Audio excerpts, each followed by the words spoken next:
This is Daddy's Workshop of the Carolinas, where we treasure things made and restored by hand. So here we are yet again on another classic Unisaw resto. This one's been coming along well. It was in pretty bad condition to start.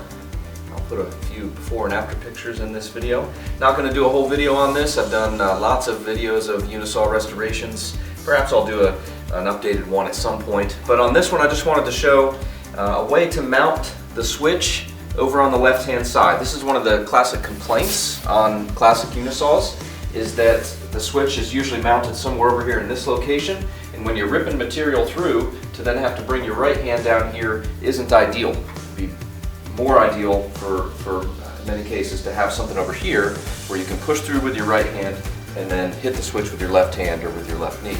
So when I was working on this one, I got to the point I was putting the wings on, and I thought about, okay, well, I'm bolting the wing to the center section of the tabletop.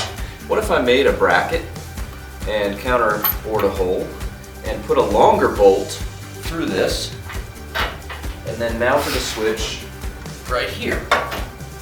And so it took a little finagling and sort of playing around to get everything just right, because there's webbing under here, because whatever your fence is you need to consider, and also you need to consider that when the blade is tilted, you want to have enough room to spin the hand wheels. So after some playing around, I got everything to fit. So I'll just do a couple close-ups on this and show you how it works, and perhaps it gives you an idea to mount a switch on your saw.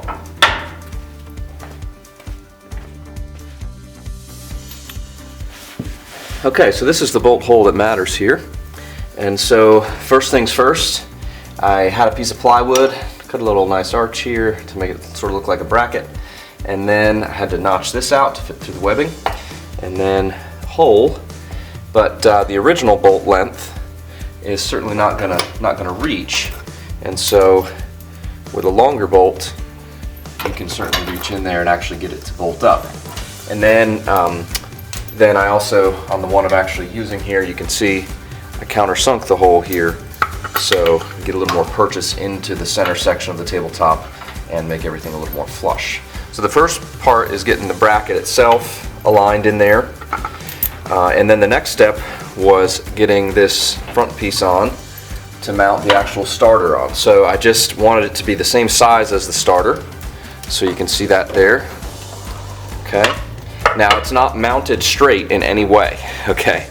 And that's because this material in here is not square. And so when this hangs down and you actually snug up this bolt, it's going to hang at an angle towards the cabinet of the saw. And so for this to be straight, I had to come up with, I just held it up there and made it look square, and then drew around it, did some countersunk holes in there, and then sunk some screws in. And then I've also got some holes for the starter itself. So we'll get it attached and we'll see how she works.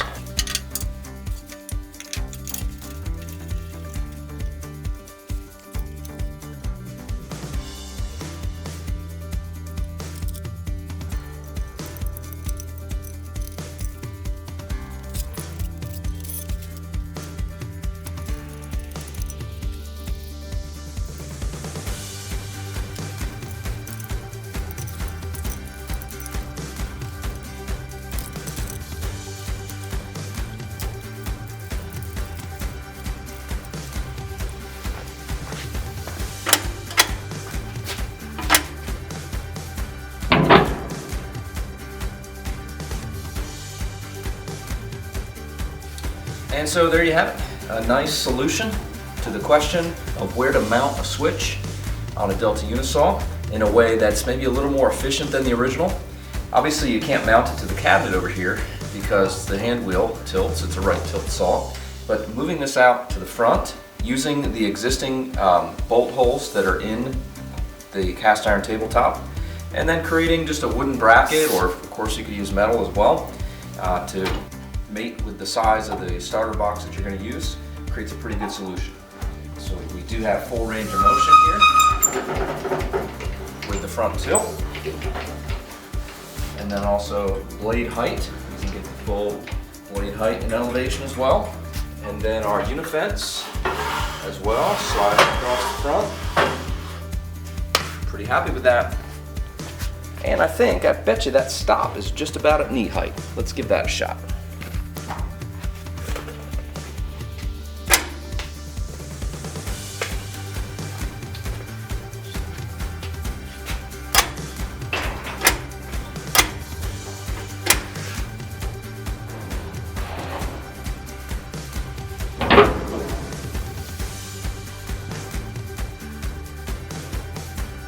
And so there you have it, a good option for mounting a switch on the left-hand side of a Unisaw. And as promised, here are some before and after shots. This Unisaw was indeed rusty. It was in a shop with some leaks in the roof for several years before finally being sold, so it took a lot of work. Some of the internal parts were seized, but some good TLC and elbow grease got everything looking really nice. Really pleased with how it came out. And of course, the mounting the switch on the left-hand side is a good option for people to consider. So hope what you found here is helpful. If there's anything else I can do, let me know. Be sure to subscribe, like, and follow on Instagram, Facebook, and YouTube. And if I can do it, you can do it.